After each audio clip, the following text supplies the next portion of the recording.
အားလုံးပဲမင်္ဂလာပါမမီကေအင်ဂျပန်ပေးရှမှာပြန်လည်ကြိုဆိုပါရစေဒီနေ့ကတော့ခိုင်းကိုဂျပန်ပိုင်းမေကွန်းဟောင်း၅ပုဒ်ကို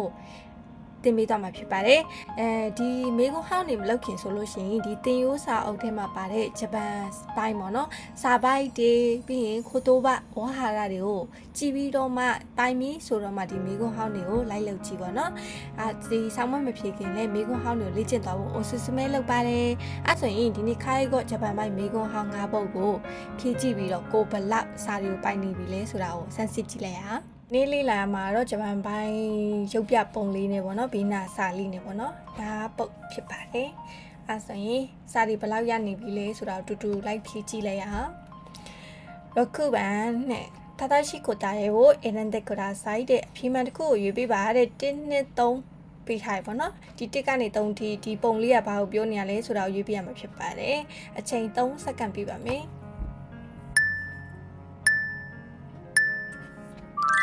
ဟုတ်ပါတယ်အဖြေမှန်လေးက sliding board sliding board ပေါ့နော်စကားကြံပြောကုန် sliding board ပေါ့နော် sliding board ကိုပြောတာပါဒီအပြာလေးပေါ့နော်ဒီအပြာလေးကဘာကိုပြောနေရလဲဆိုတော့ sliding board လို့ပြောတာပေါ့နော်ဘယ်လိုနေရာမှာသုံးလဲဆိုတော့ဒီဆောက်ရှောက်ကန်အဖိုးဖွာပေါ့နော်ခန္ဓာကိုယ်အရန်လေးတယ်ကြီးတယ်ပေါ့နော်ခန္ဓာကိုယ်ကြီးတယ်ပြုဆောက်ရှိုင်ဝန်ထမ်းတယောက်တည်းနဲ့မနိုင်တဲ့အဖိုးဖွာတွေဆိုလို့ရှိရင်ဒီ sliding board ကိုသုံးပြီးတော့ပေါ့နော်ဒီခုတမိုက်ဆိုကနေဘတ်တို့ကနေခုတမိုက်ဆိုပေါ့နော် wheelchair ကနေကတင်းကနေ wheelchair ပေါ့နော်ဒီလိုရွှေ့တဲ့အခါကျလို့ရှိရင်ဒါလေးသုံးပြီးလိုက်လို့ရှိရင်တင်ကို short ကနေပေါ့နော်အဲ့လိုမျိုးပေါ့အရန်မစရာမလိုပေါ့နော် short ကနေဖြစ်သွားတဲ့အတွက်ကြောင့်ဒီဟာလေးဒီလိုအကူပစ္စည်းလေးသုံးပြီးလို့ရှိရင်ပို့ပြီးတော့ဝင်မပိပေါ့နော် business social ဝင်နေနှမဆိုရင်ခါနာတာတို့ဘာလို့ဖြစ်လွယ်ပေါ့နော်ခိုင်ကောအဲ့တော့ဒီအပြာလေးကိုဘယ်လိုခေါ်လဲဆိုတော့ sliding board တို့ဒီမှာလုပ်ငန်းဝင်ခွင်နဲ့ဝင်သွားတဲ့ခါကျလို့ရှိရင် sliding board တို့ယူခဲ့ဆိုလို့ရှိရင်ဟာဘာဟုတ်ပြောရလဲဆိုပြီးတော့ဖြစ်သွားမယ်ပေါ့နော်အဲ့တော့ကိုကဒီအခေါ်ဝနာမည်လေးတွေကိုသိနေဖို့အရေးကြီးပါတယ် sliding board လို့ခေါ်ပါတယ်ရမလားဒါဆိုရင်နိဗ္ဗာန်ကအဖြေမှန်ပေါ့နော်ဒါဆိုichi san ဘာလို့မှားလဲichi ban storageဆိုတာကဒါ storage လားဟုတ်လားမဟုတ်ဘူးလေနော်အဲ့တော့ရုပ်ပုံလေးနဲ့စာလေးတွေကိုရမှဖြစ်မယ်ပေါ့နော်မရဘူးဆိုရင်ဒါ storage ကိုပြောနေရလားဒါမှမဟုတ်ရင် sliding bed တို့ပြောနေရလားအဲ့လိုမျိုးဖြစ်သွားမယ်ပေါ့နော်အဲ့တော့ပုံလေးနဲ့စာလေးနဲ့ရနေဖို့အရေးကြီးပါတယ်နောက်တစ်ခုကဆမ်းမှန်ကြတော့ sliding bed တို့ဒါကြတော့ sliding bed တို့ပေါ့နော်ဂဒင်ပေါ့နော်ဟုတ်လားဂဒင်မဟုတ်ဘူးလေနော်အဲ့တော့ပုံလေးအားကြောင့်ပုံလေးနဲ့စာလေးနဲ့ရနေဖို့အရေးကြီးရဆိုတာမှန်တယ်ပေါ့နော်ဒီမှာလဲ sliding ပဲ sliding ပဲနောက်က bed တို့နဲ့ board တို့နဲ့ရောနေပေါ့နော်ဒါဘာဟုတ်ပြောနေရလဲဆိုပြီးတော့ဆောင်းဝဲမှာခေါင်း6နေမယ်နော်အဲ့တော့ပုံလေးနဲ့စာလေးနဲ့တွဲမှတ်ထားလို့ရှိရင်ပို့ပြီးတော့လွယ်ပါတယ်ဒါဘာဟုတ်ပြောရလဲဆိုတော့ sliding board တို့ရမလားခါလေးရှင်းပြသွားရနော်အဖြေရလဲဒါဖြစ်တယ်ပြီးတော့ဒီပစ္စည်းလေးကလည်းဗမာသုံးလဲဆိုတာဟိုစမ်းစစ်တစ်ခါလေးရှင်းပြသွားတဲ့အတွက်ကြောင့်တစ်ခါလေးတည်ကြလေးမရသေးဘူးဆိုလို့ရှိရင်လိုက်မှတ်ပေါ့နော်ဒါဆိုရင်ဆက်သွားလိုက်မယ်နော်နာပဲ正しい答えを選んでくださいအဖြေမှန်တစ်ခုကိုရွေးပေးပါတဲ့1 2 3 3ခုပေးထားတယ်ဒါလေးကဘာကိုပြောနေရလဲဒါဆိုရင်အဖြေမှန်ကိုအတူတူဖြေဖို့အတွက်အချိန်3စက္ကန့်ပေးပါမယ်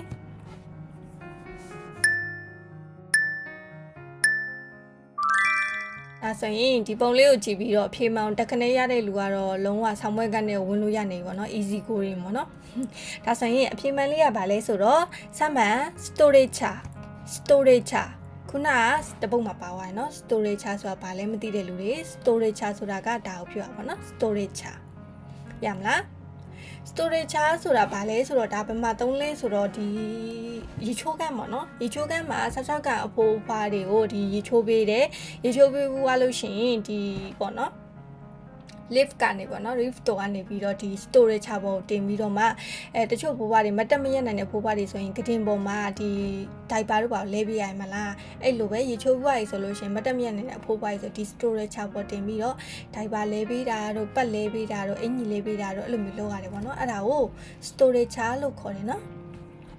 ရမလားနောက်1 2ဘာလို့မှလဲ1番 slide တို့1番 slide တို့ slide တို့ဆိုတာက slide ပေါ့နော်ဟုတ်လားမဟုတ်ဘူးလေနော် နောက်နိဗ္ဗာန်အကြတော့ storeto ဆိုတာ struck ကိုပြောပါနော်ဖြီရပါနော်ဟုတ်လားမဟုတ်လေနော်အားကြောင့်ရုပ်ပုံလေးနဲ့ဒီခတခဏပေါ့နော်စာလေးနဲ့တည်တည်ချာချာလေးတွဲမှတ်ဖို့လိုပါတယ်ဒီနံပါတ်ခွန်ရဲ့အဖြေလေးကစမ်းပါ storage လို့ခေါ်ပါတယ်ရမလားဆိုရင်နံပါတ်ခွန်လေးရမလားနောက်နံပါတ်8ကကြတော့တဒါရှိကိုတာရဲ့ကို errand ကရာဆိုင်အဖြေမှန်တစ်ခုကိုရေးပေးပါတဲ့1 2 3ပေးထားပါတော့ဒါဆိုရင်ရုပ်ပုံလေးကိုကြည့်ပြီးတော့အဖြေမှန်ဘာဖြစ်မလဲပေါ့နော်ဒါဆိုရင်စာရနေတဲ့လူဆိုလို့ရှိရင်လုံးဝဒီအဖြေကိုကြည့်လိုက်တာ ਨੇ ခုတည်းဖြေနိုင်နေပြီပေါ့နော်ဆန်းစဲကြာတဲ့3စက္ကန့်မစောင့်နိုင်တော့ခုတည်းဖြေမယ်ဆိုလည်းဖြေလို့ရပါတယ်အဲ့ဆိုရင်တော့အတူတူလိုက်ဖြေလိုက်မယ်မလို့ပေါ့နော်အချိန်3စက္ကန့်ပြီးပါမယ်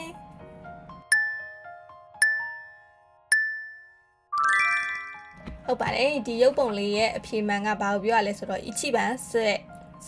ဒုက္ခကိုပြောတာဖြစ်ပါတယ်နံပါတ်2ကကြတော့ square ရဲ့ဇပွဲတဲ့ဟုတ်လား square ရဲ့ဇပွဲမဟုတ်ဘူးလေနော်နောက်3番စတိဆိုတာကဟိုလိုမြားတာပေါ့နော်ငါးမြားတဲ့ပုံစံမျိုးပေါ့နော်အဲ့ဒါလည်းဟုတ်လားမဟုတ်ဘူးလေနော်ဒါကတော့ရှင်းနေဒီခိုင်ကိုကစလုပ်တော့မယ်ဒါမှမဟုတ်ခိုင်ကိုဟိုဆောင်းမွေကိုဖြေတော့မယ်ဆိုလို့ရှိရင်ဒါခဏပါလေနော်ဆွဲဒုက္ခရမလားဆောင်းဝဲမှာလည်းတချို့တွေမေးကြရပေါ့နော်ဆန်းစဲခန်းကြီးပဲလားအပေါ်ကဟိရကနာခတကနာဟိရကနာတွေမတင်ပေးထားဘူးလားလို့မေးတော့ဆောင်းဝဲမှာဒီတိုင်းပါရနော်ခန်းကြီးပေါ်မှာအပေါ်မှာဟိရကနာလေးတွေတင်ပေးထားရပေါ့နော်အဲ့ဒါကိုဖူဒီကနာလို့ခေါ်ပါနော်ဖူဒီကနာလေးတွေတင်ပေးထားရပေါ့နော်ရိုင်းခန်းကြီးပဲရေးရဆက်ဆက်နဲ့မမေးပါဘူးအပေါ်ကဖူဒီကနာလေးတွေတင်ပေးထားရပေါ့နော်ဒါဆိုရင်နံပါတ်8ရဲ့အဖြေကိုရမလားဒီပုံလေးကပါလေ一番ဆွဲဒုက္ခဖြစ်ပါတယ်ဒါဆိုရင်နောက်တစ်ပုတ်ကိုဆက်သွားလိုက်မယ်နော်ဟောမလိုတော့ဘူးလေနော်3စက္ကန့်တော့မလိုတော့အဲ့ဆိုရင် Q ဘာပြောရလဲဆိုတော့သတရှိကိုတာရေကို errand ကရာဆိုင်ဖြေမှန်တစ်ခုကိုရွေးပေးပါတဲ့တစ်ကနေပြီးတော့3ထိဒါဆိုရင်ဒီပုံလေးကိုကြည့်ပြီးတော့တစ်ကနေ3ထိအဖြေမှန်ကဘယ်ဟာဖြစ်မလဲချိန်3စက္ကန့်ဖြစ်ပါတယ်အချိန်3စက္ကန့်ပြီးပါမယ်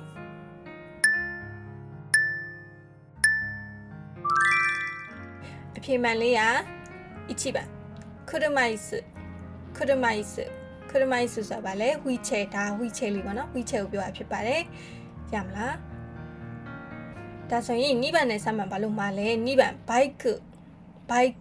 bike ဆိုတာက bicycle ကိုပြောဟိုမောင်းနေပေါ့နော်ဟိုဆိုင်ကယ်ကိုပြောပါနော်ဟုတ်လားဆိုင်ကယ်ဟုတ်လားမဟုတ်ဘူးလေနော်နောက်တစ်ခါ3番ဂျီရိုရှာဒါအလိုလျောက်ကားပေါ့နော်ကားလားမဟုတ်ဘူးလေနော်ဒါကတော့လွယ်တယ်ပေါ့နော်ဒီကခုတမိုင်းစုဆိုတာ ਨੇ wheelchair ဆိုတာကိုသိနေရမှာပေါ့နော်ရမလားဒါဆိုရင်နောက်ဆုံးတစ်ပုဒ်ကိုတွားလိုက်မယ်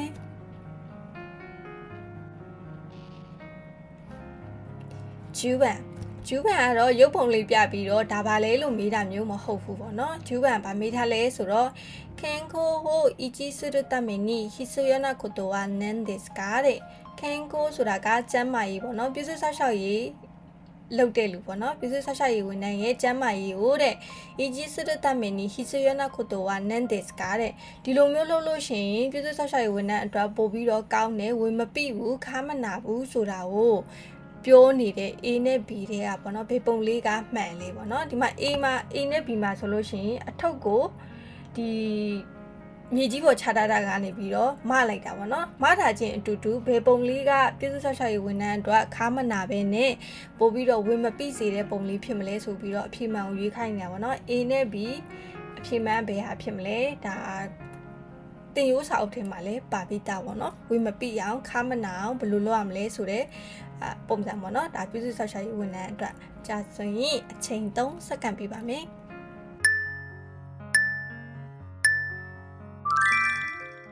ဂျူးဘန်ရဲ့အဖြေလေးကအဖြေမှန်က A ဖြစ်ပါတယ်အဖြေမှန် A ပေါ့နော်ဒါဆိုရင် B ကဘာလို့မှားတာလဲဆိုတော့ B ကိုကြည့်လိုက်မယ်နော်ဒီမှာအထုပ်ကိုချထားတာသူဘယ်လိုကောက်နေလဲကုန်းပြီးတော့ကောက်နေတယ်လားဒီလိုကုန်းကောက်လို့ရှိရင်ခါမှာဝင်ပြီးတော့ခါနာတာတွေပြည်သူ့ဆောက်ရှောက်ရေးဝန်ထမ်းဖြစ်လွယ်ပေါ့နော်ဒါဆိုရင်ဒီလုပ်ပုံလုပ်နည်းကမှားနေတယ်နောက် B ပေါ့နော် B ရဲ့ဒီပုံလေးပေါ့နော်ဒီပုံလေးဆိုလို့ရှိရင်လေဒီမှာပစ္စည်းနဲ့သူနဲ့က